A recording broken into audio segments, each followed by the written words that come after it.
അടുത്ത വർഷം മുതൽ ഇന്ത്യയിൽ 10-20 രൂപ മൂല്യമുള്ള കറൻസി നോട്ടുകൾ പോളിമർ രൂപത്തിലാക്കാൻ സാധ്യത. ഇതുമായി ബന്ധപ്പെട്ട പദ്ധതിയുടെ ആദ്യഘട്ടത്തിൽ ആഗോള വിതരണക്കാരെ പങ്കെടുപ്പിച്ച് പരീക്ഷണം നടത്താനുള്ള ഒരുക്കങ്ങൾ റിസർവ് ബാങ്ക് ഓഫ് ഇന്ത്യ ആരംഭിച്ചെന്നാണ് റിപ്പോർട്ട്. 10-20 നോട്ടുകൾ ഉപയോഗിച്ച് RBI തങ്ങളുടെ പൈലറ്റ് പദ്ധതി ആരംഭിക്കാനിരിക്കുകയാണെന്ന് ANI റിപ്പോർട്ട് ചെയ്യുന്നു. ഫീൽഡ് പരീക്ഷണങ്ങൾ വിജയിച്ചാൽ വിപുലമായ പദ്ധതിയിലേക്ക് RBI കടക്കുമെന്നാണ് വിവരം. 2027 ആകുമ്പോഴേക്കും കൂടുതൽ കറൻസികൾ പോളിമർ രൂപത്തിൽ പുറത്തിറക്കും. RBIയുടെ കറൻസി അച്ചടി വിഭാഗമായ Bharatiya reserve bank note Mudran private limited polymer ഷീറ്റിനായി ലോകമെമ്പാടുമുള്ള നിർമ്മാതാക്കളെ ക്ഷണിച്ചുകൊണ്ട് താൽപര്യപത്രം പുറപ്പെടുവിപ്പിച്ചിട്ടുണ്ട്. സുരക്ഷാ സവിശേഷതകൾ ഉൾക്കൊള്ളിച്ച ഒപ്പാസിഫൈഡ് പോളിമർ സബ്സ്ട്രേറ്റ് ഷീറ്റുകൾ വിതരണം ചെയ്യാനാണ് താൽപര്യപത്രം ക്ഷണിച്ചിരിക്കുന്നത്. ബൈ ആക്സിയലി ഓറിയന്റ് പോളി പ്രോപ്പിലിൻ അടിസ്ഥാനമാക്കിയുള്ള പോളിമർ സബ്സ്ട്രേറ്റിന്റെ 68,000 റീം ലഭ്യമാക്കുന്നതിനാണ് താൽപര്യപത്രം. ഇതിൽ 2 വ്യത്യസ്ത വിഭാഗങ്ങൾക്കായി 34,000 റീം വീതമാണ് നീക്കിവച്ചിരിക്കുന്നത്.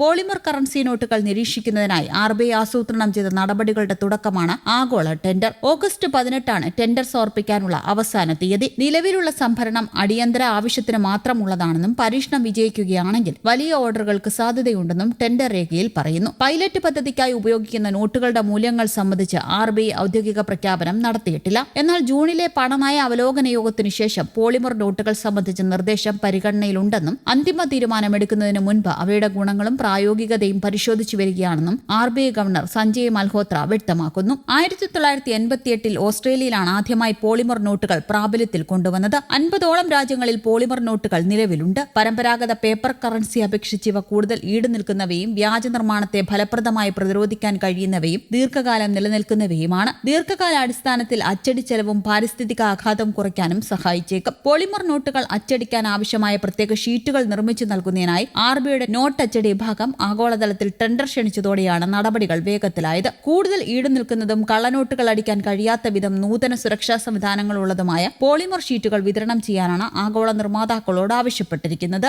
സാധാരണ പേപ്പർ നോട്ടുകളെ അപേക്ഷിച്ച് പോളിമർ നോട്ടുകൾക്ക് ഈട് വളരെ കൂടുതലാണ്. വെള്ളം, അഴുക്ക് എന്നിവയെ പ്രതിരോധിക്കാനും പെട്ടെന്ന് കീറിപ്പോകാതിരിക്കാനും ഇവയ്ക്ക് കഴിയും. അതിനാൽ വളരെ കാലം ഉപയോഗിക്കാൻ സാധിക്കും. മാത്രമല്ല, മികച്ച സുരക്ഷാ സംവിധാനങ്ങൾ ഉൾപ്പെടുത്താൻ എളുപ്പമായതിനാൽ കള്ളനോട്ടുകൾ നിർമ്മിക്കുന്നത് തടയാനും ഇത് സഹായിക്കും. നിലവിൽ ഓസ്ട്രേലിയ, കാനഡ, UK, ന്യൂസിലൻഡ് തുടങ്ങിയ നിരവധി രാജ്യങ്ങളിൽ പോളിമർ കറൻസികൾ വിജയകരമായി ഉപയോഗിക്കുന്നുണ്ട്. നിലവിലെ പേപ്പർ കറൻസികൾക്ക് പകരം പോളിമർ കറൻസികൾ പ്രിന്റ് ചെയ്യുന്നതിനെക്കുറിച്ച് RBI ആലോചിച്ചു തുടങ്ങി. കറൻസി നോട്ടുകളുടെ ആവശ്യകതയിലുണ്ടായ വർധനവ് നികത്തുന്നതിനായാണ് പോളിമർ നോട്ടുകൾ RBI പരീക്ഷിക്കാൻ പദ്ധതിയിടുന്നത്. പാട്നയിലും മുംബൈയിലുമായി നടന്ന RBIയുടെ അവസാനത്തെ 2 ബോർഡ് മീറ്റിംഗുകളിലും ഇക്കാര്യം ചർച്ചയായി എന്നാണ് റിപ്പോർട്ടുകൾ. കുറഞ്ഞ ഉൽപാദന ചെലവ്, കറൻസികളുടെ ഉയർന്ന ഷെൽഫ് ലൈഫ് എന്നിവ കണക്കിലെടുത്താണ് പോളിമർ നോട്ടുകളിലേക്ക് മാറാൻ RBI പദ്ധതിയിടുന്നത്. പോളിമർ നോട്ടുകൾ ഉൾപ്പെടുത്തിയുള്ള ഒരു പൈലറ്റ് പദ്ധതി RBI ഉടൻ പ്രഖ്യാപിക്കുമെന്നാണ് റിപ്പോർട്ടുകൾ. പോളിമർ നോട്ടുകൾ ലഭിക്കുന്നതിനായി ATMകളെയും പ്രാപ്തമാക്കും. പേപ്പർ നോട്ടുകൾ അച്ചടിക്കാൻ വലിയ ചിലവാണുള്ളത്. 2024-25 സാമ്പത്തിക വർഷത്തിൽ മാത്രം പേപ്പർ കറൻസി നോട്ടുകൾ അച്ചടിക്കുന്നതിനായി 6,372.8 കോടി രൂപയാണ് ചിലവഴിച്ചത്. മുൻവർഷം ഇത് 5,101.4 കോടി രൂപയായിരുന്നു. നോട്ടുകൾ അച്ചടിക്കുന്നതിനുള്ള